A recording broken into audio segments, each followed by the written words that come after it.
Hi everybody, welcome back to Penny Lane Studios. Today I'm showing you how to do the Hex-Bee embroidery pattern, which you can find on my Etsy shop. Now today I used a navy colored friction pen to trace, and I'm using a thicker cotton, not a linen today, and using a 6-inch hoop. You can also use a 7-inch hoop if you prefer. Color we're starting out with for the honeycomb is 729, using 2 strands. And I accidentally used a bigger needle. Later I switched to a smaller one. But when you're doing only 2 strands, you really only need a very small needle. It does make a difference in how it looks. And of course, you can't forget your needle keeper. So this stitch that we're using for the honeycomb part, or the hexagons, is going to be a straight stitch. It's very simple. It's perfect for beginners. And starting anywhere that you prefer, just go ahead and take your needle from the back, pointing straight up, making sure, of course, that your thread is knotted at the end, tail end, and just doing a simple straight stitch, going straight, point down, not on an angle.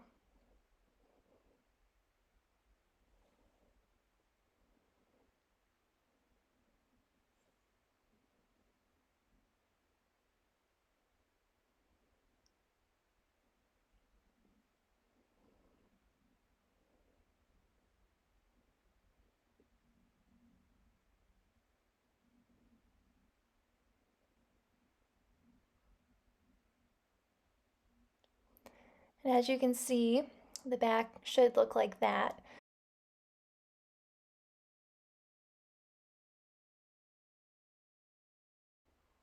Alright, so if for any reason you have a hard time with your lines being a little bit crooked, a simple remedy for that is to simply take your needle from underneath along that line, as you can see, going straight up. I made a little mistake right here. Alright, right, going straight up and then over that same line and poking it down on the outline. And that will keep everything nice and tight and secure, and for the most part will keep it in line.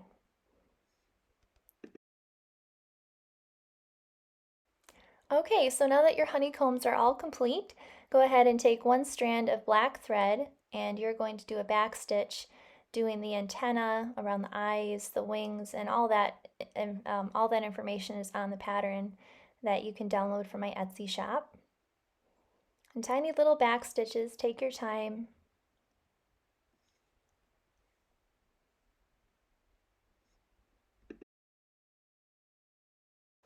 Alright, so you might be wondering why I didn't use a yellow on this little bee, and it's because the only yellow I had on hand at the time is a nice limoncello yellow, or another yellow that just didn't suit this little bee.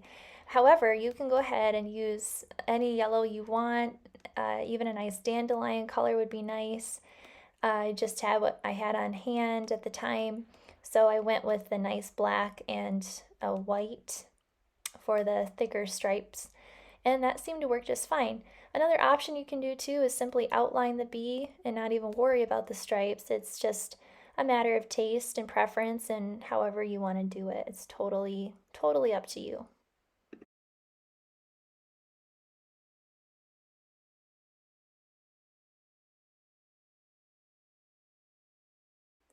Now, as far as the thread count for this part of the bee and the type of stitch that I'm using, that will all be found in the pattern.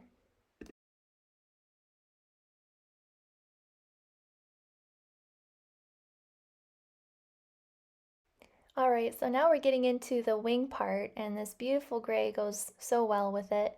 Of course, you're welcome to not fill in the wings. They look beautiful just the way they are. However, I think the gray does add a nice contrast to the bee, and I did forget to fill in the little part between his eyes, but that's okay.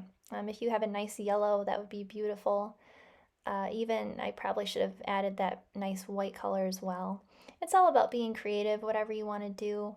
and the thread count and the type of stitch for the wings are all found on that pattern.